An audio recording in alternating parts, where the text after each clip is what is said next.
Corrientes alternas. Hace algún tiempo les mostré una forma de generar energía eléctrica utilizando un limón. Cuando se hace eso se obtiene lo que se llama corriente continua. El otro día les mostré otra posibilidad. Para ello había que utilizar una simple espira de alambre y un imán. Cuando se genera energía de este modo, la corriente va atrás y adelante o arriba y abajo y recibe el nombre de corriente alterna. Y esta es la forma en que se genera casi toda la energía eléctrica. La mejor manera no es moviendo la espira atrás y adelante, sino haciéndola girar uniformemente de este modo en el campo magnético. Esta es la forma en que se genera prácticamente toda la energía eléctrica. Pero claro, generar energía de esa forma requiere energía para hacer girar la espira contra las fuerzas magnéticas y producir la corriente.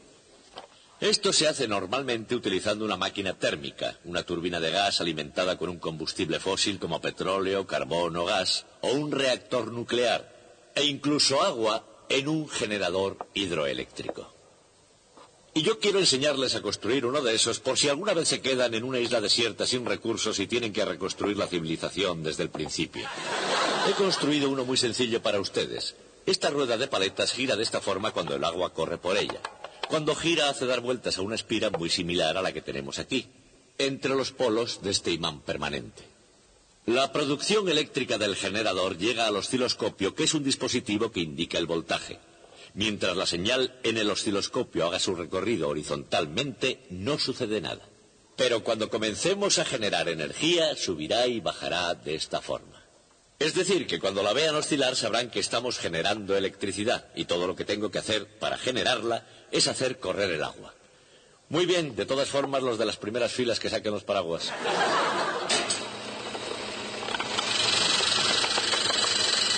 Y aquí está, energía hidroeléctrica.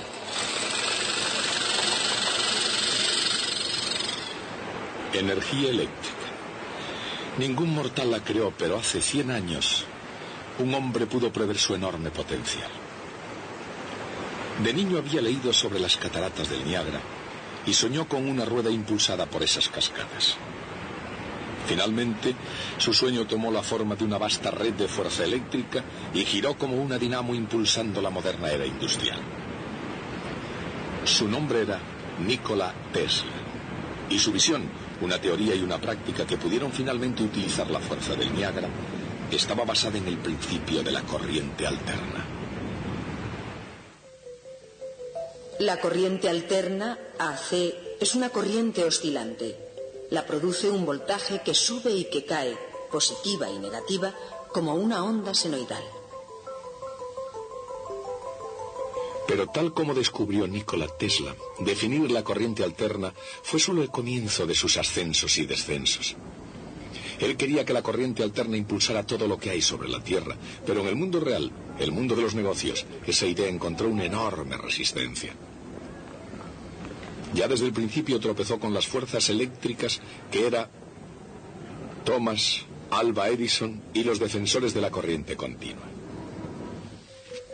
La corriente continua, DC, es un chorro constante de electricidad.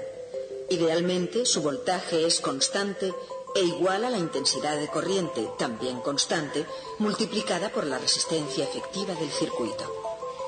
Evidentemente, en el punto básico de corriente alterna contra corriente continua, Edison y Tesla estaban en longitudes de onda diferentes, y se trazaron las líneas de la batalla en lo que se dio en llamar la guerra de las corrientes. Pero la batalla fue mucho más allá del campo relativamente seguro de la teoría científica. Había muchos otros intereses implicados. Se amasaron y perdieron fortunas. Hombres poderosos e ideas poderosas avanzaron y retrocedieron. ¿Qué había detrás de todo este clamor y furia? Tesla, un inmigrante de 29 años del este de Europa, llegó a Nueva York en 1884. Contaba con un libro de poesía, dominio de una docena de idiomas y menos de un níquel en su bolsillo. Pero tenía también una carta de presentación para Thomas Edison, quien le encargó la tarea de rediseñar dinamos en sus talleres de máquinas. Y por supuesto con una condición: las dinamos tenían que ser de corriente continua. Tesla estaba decidido naturalmente a hacer que la corriente alterna fuera la norma aceptada mundialmente, su carrera con Thomas Edison solamente tenía un camino.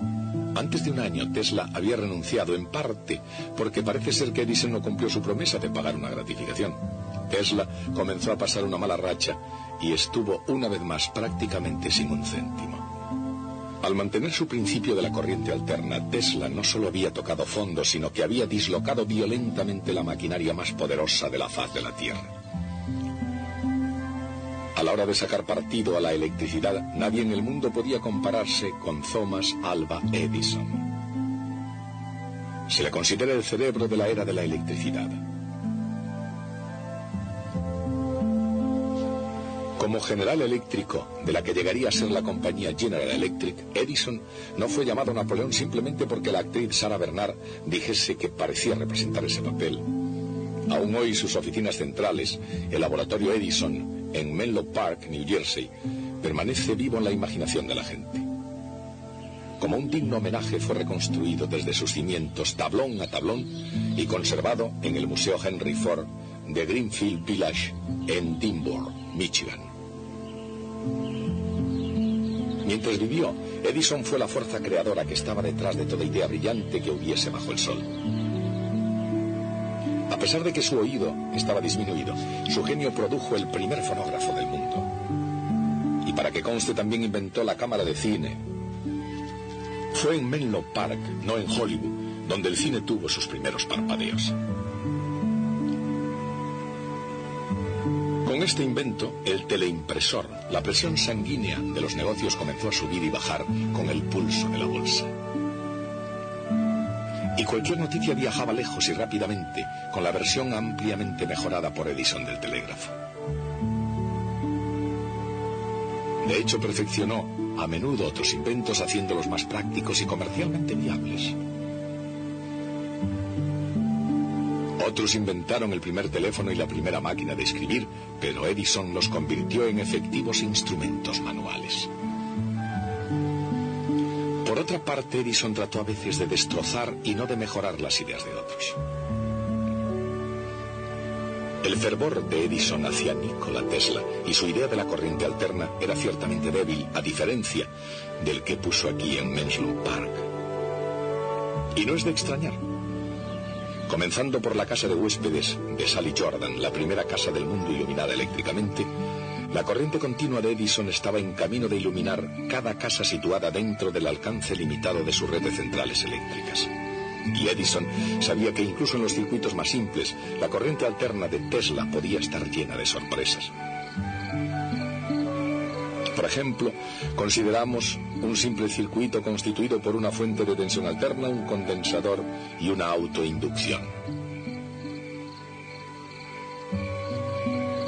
De acuerdo con las reglas matemáticas de Gustav Kirchhoff, la elevación de la tensión en la fuente, nunca mayor a E sub 0, es igual a la suma de las caídas de tensión a lo largo del circuito.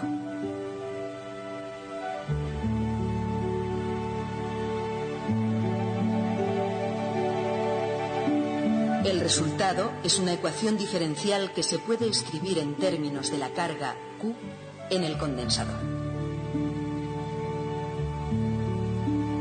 La misma ecuación diferencial también describe el desplazamiento X de un oscilador armónico impulsado por una fuerza oscilatoria. Incluso una pequeña fuerza, nunca superior a F sub 0, exactamente a una cierta frecuencia, causa oscilaciones que se hacen cada vez más y más grandes.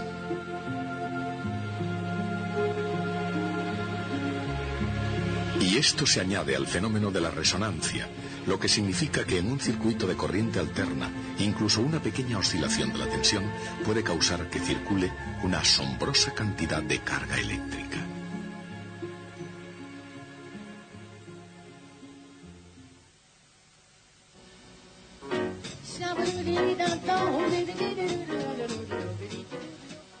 Por supuesto, en un sistema mecánico, los resultados de la resonancia pueden ser devastadores.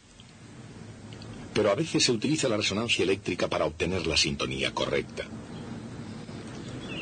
Tesla fue, de hecho, el primero en describir una red de circuitos resonantes sintonizados y de antenas, que es exactamente cómo se transmiten y reciben las señales de radio y televisión. Se selecciona una auténtica estación de televisión entre todas las demás, porque un circuito de corriente alterna se sintoniza precisamente en resonancia con la frecuencia de la emisora. Esto es verdad tanto para la radio como para la televisión. Y la resonancia eléctrica tiene lugar porque matemáticamente los condensadores y las autoinducciones actúan de forma muy semejante a los muelles y las masas. Por ejemplo, cuando un condensador comienza a cargarse, se crea una tensión que se opone a la carga. En otras palabras, un condensador se opone al cambio de carga positiva o negativa, lo mismo que un muelle se opone a ser estirado o comprimido.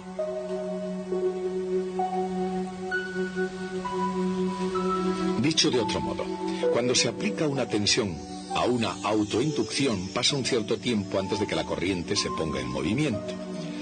Y necesita un cierto tiempo antes de pararse de nuevo, de modo que una autoinducción se opone al cambio en la corriente de la misma manera que la masa inerte en el muelle se opone al cambio en la velocidad.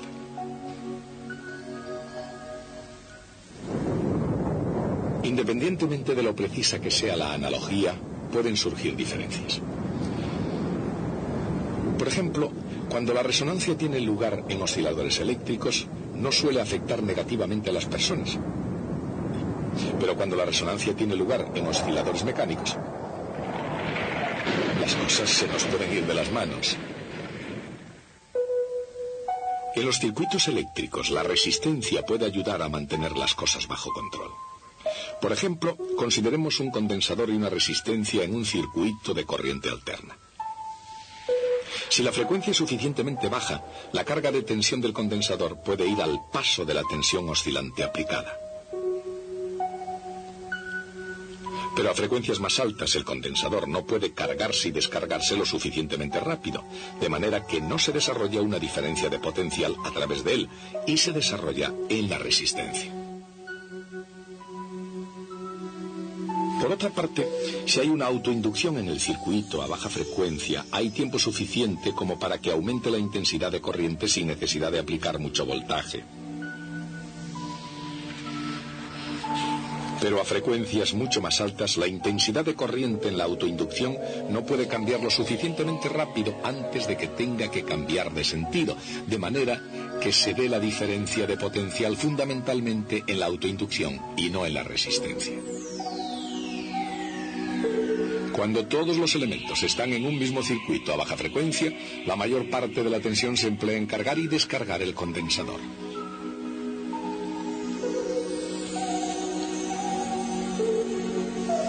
A una frecuencia más alta, la mayor parte de la tensión se emplea en tratar de cambiar la corriente en la autoinducción.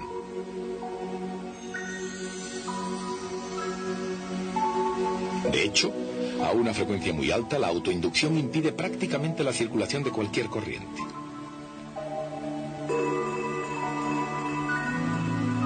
Pero si la frecuencia es la correcta, dicho de otro modo, a la frecuencia de resonancia, circulan corrientes muy grandes.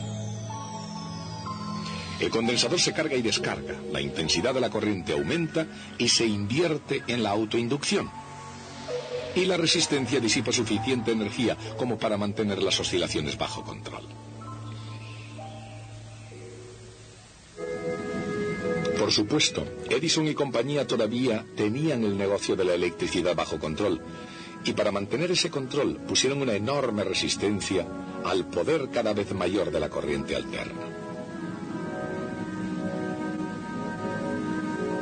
De manera que si Tesla quería ganar la guerra de las corrientes, necesitaba de un campeón que se levantara y negociara contra las fuerzas de Thomas Edison. Y es aquí donde George Westinghouse aparece en escena. Westinghouse, el legendario industrial de Pittsburgh, era un inventor convertido en un gran hombre de negocios. Pero en contraste con Edison, no solo hablaba de la corriente alterna con entusiasmo, sino que invirtió dinero en aquello de que hablaba y compró las patentes de Tesla de un motor de inducción polifásico. En 1888 hubo una escalada en la guerra de las corrientes. Cuando Westinghouse comenzó a trabajar en favor de Tesla, la maquinaria bien engrasada de Edison cambió de marcha. Hubo campañas difamatorias y, según algunas personas, juego sucio. Sin embargo, alguna vez hubo coincidencia de opiniones. Charles Steinmetz, el mago matemático de la física y la ingeniería, ofreció cierto apoyo intelectual a ambos campos. Edison y Tesla pudieron incluso trabajar juntos, pero no por mucho tiempo, y nunca mientras Tesla tuviera la ventaja de la corriente alterna. En teoría, e igualmente en la práctica, ¿por qué era mejor el método de Tesla? Evidentemente, la razón por la cual una planta genera electricidad es para mandar energía a algún lugar, enviarla a través de cables, a la casa, a la oficina o a cualquier otro lugar donde se necesite y haya un enchufe a mano. Pero la potencia es igual a la intensidad de corriente multiplicada por el voltaje. Por eso se puede transmitir la misma potencia a alta intensidad y bajo voltaje o a baja intensidad y alto voltaje.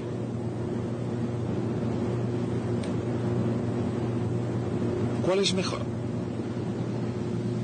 Recuerden, los cables tienen una cierta resistencia y cuanto mayor es la distancia, más grande será la resistencia, porque la resistencia de un cable es proporcional a su longitud. Y por supuesto, al pasar corriente a través de una resistencia se genera calor, que es igual a la intensidad de corriente al cuadrado multiplicada por la resistencia. Este es calor perdido. Para la compañía eléctrica y para el consumidor, significa que una cierta cantidad de energía no estará disponible en el otro extremo. Como I es igual a P partido por V, ese calor es P al cuadrado multiplicado por R dividido por V al cuadrado. Entonces, para una potencia y una resistencia dadas, cuanto más alto sea el voltaje, menor será la energía perdida por el camino. En otras palabras, la clave para una transmisión eficiente de potencia es hacerlo al máximo voltaje posible. En una red eléctrica moderna, la energía se transmite rutinariamente a través de miles de kilómetros y a cientos de miles de voltios. Pero al margen de cómo se use, el receptor quiere que todos esos vatios lleguen a un voltaje seguro y manejable. Y eso solamente es posible si la energía eléctrica se puede transformar a alta tensión, necesaria para hacer el largo viaje hasta el consumidor, y volver a transformarse a baja tensión para ser utilizada al final de la línea. Esa tarea, subir y bajar el voltaje, es difícil de realizar con la corriente continua, pero con la alterna es comparativamente fácil.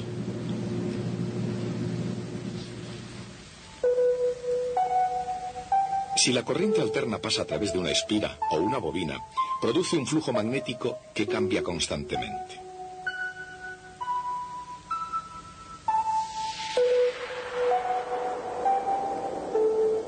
Una barra de hierro imantada por la bobina puede concentrar e intensificar ese flujo cambiante.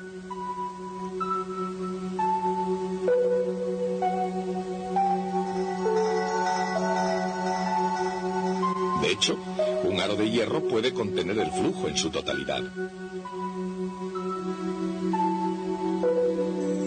Y si se enrolla un circuito secundario alrededor del aro, cuando el flujo variable pasa a través de él, se induce un voltaje en el secundario.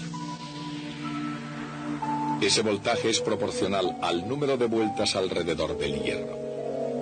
Evidentemente, entonces, el voltaje de la potencia transmitida al circuito secundario puede ser mayor o menor que el voltaje del circuito primario. De forma que, aunque la potencia que sale es casi igual a la potencia que entra, se puede elevar el voltaje para su transmisión a larga distancia y luego bajar el voltaje para su utilización sin peligro al final de la línea. Este principio es justamente el que daba la gran ventaja a la corriente alterna de Tesla con respecto a la corriente continua de Edison. Y este principio, que era revolucionario a finales del siglo XIX, ese principio habría de ser aplicado en el siglo XX desde un extremo a otro de la Tierra. Ese hecho, la evidencia abrumadora de que la corriente alterna impulsa al mundo industrial moderno, basta para declarar a Tesla ganador de la guerra de las corrientes.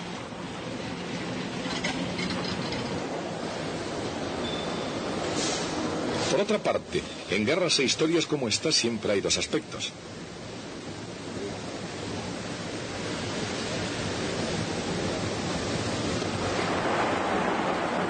Considerando la enorme contribución de Edison al mundo de la ciencia y de la ingeniería, ¿ganó verdaderamente una parte y perdió realmente la otra? Después de todo, Edison llegó a tener una cantidad convincente de patentes. Antes de Tesla, Edison construyó sus propios generadores, uno tras otro, aumentando su potencia cada vez. Pero luego, Tesla hizo lo propio. Y al igual que Edison, seguramente también construyó turbinas y motores. Sin embargo, y esta fue la gran diferencia a la larga, los generadores de Edison solo podían iluminar cosas dentro del alcance de su planta generadora, mientras que el sistema de corriente alterna de Tesla podía llegar más allá del antiguo vecindario. La corriente alterna, con una red de líneas cada vez más extendidas, pudo llegar de costa a costa y a cualquier punto intermedio. No obstante, Thomas Edison tenía un lugar seguro en la historia. Y en Menlo Park, New Jersey, su mente estaba aún tan viva como su cámara de cine. Como inventor y electricista norteamericano, nadie desde Benjamin Franklin había llegado tan lejos como Thomas Edison. Pero a su manera, Nikola Tesla llegaría aún más lejos. Mucho antes de que se hiciesen realidad, Tesla había imaginado unos tubos de vacío revestidos de fósforo y unos tubos de vidrio llenos de gas, las luces fluorescentes y las de neón. Y años antes de que apareciesen los hermanos Wright, Tesla aseguró que para que la aviación llegara a despegar sería necesario utilizar un metal casi desconocido entonces llamado aluminio.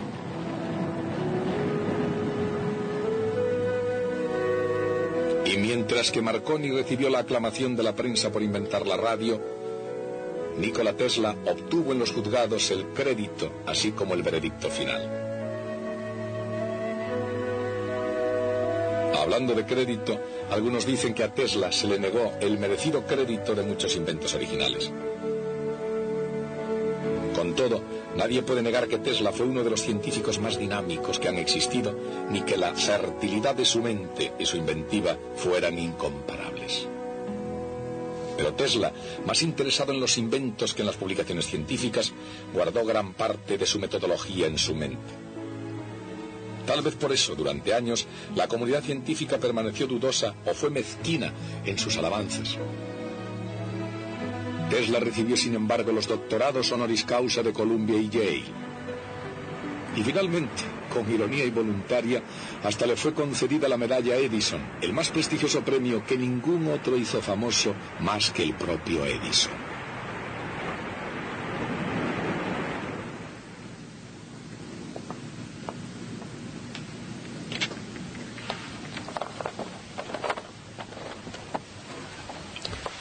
A través de la historia que hemos ido desgranando, ha habido siempre ciertas personas a quienes podríamos identificar como los santos de la ciencia.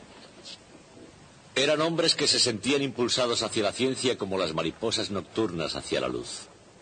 Aquí incluiríamos a Kepler, Newton, Faraday y, como no, a Albert Einstein. Algunos de ellos sacaron bastante provecho y, de hecho, unos pocos se hicieron muy ricos, pero sin duda no fue el dinero lo que les empujó a hacer lo que hicieron. Pero naturalmente siempre ha habido un tipo diferente de genios. Genios tan inteligentes como los otros, pero que tenían sus ojos puestos en primer lugar en la cuenta de resultados. Uno de ellos fue Thomas Edison. También James Watt y Henry Ford, y hubo muchos otros. Ese tipo de personas pasó tanto tiempo en los tribunales, en litigios por patentes, como el que pasaron haciendo inventos. Y yo haría una distinción entre los científicos virtuosos y los tecnólogos codiciosos. Pero por supuesto hubo una excepción que confirma la regla. Nunca me ha gustado esta expresión, la excepción que confirma la regla. Debe provenir de un arcaico significado de la palabra confirmar, poner a prueba. La excepción que pone a prueba la regla, y si en verdad hay una excepción, se trata de una regla equivocada. Pues bien, hubo una excepción que puso a prueba la regla y la encontró defectuosa. Y esa excepción fue Nikola Tesla. Nikola Tesla fue, desde luego, un genio de primera magnitud. Si Michael Faraday pudo concebir el espacio lleno de líneas de fuerza constante, Nikola Tesla, por su parte, pudo concebir generadores y motores multifásicos, todos conectados con circuitos eléctricos complejos, que cuando fueron fabricados todos funcionaron perfectamente, tal como los había imaginado. Una y otra vez, Tesla hizo fortuna y la dilapidó. Pero rehusaba trabajos fáciles con buenos sueldos, que le hubieran valido para dedicarse solo a pensar y a inventar. Se puede decir que Tesla, como Da Vinci antes que él, fue un verdadero santo de la ingeniería. Murió casi olvidado y casi sin un céntimo en la ciudad de Nueva York. Pero fue Nikola Tesla, al menos tanto como Thomas Edison, quien forjó la naturaleza del mundo en el que vivimos hoy. Hasta el próximo día.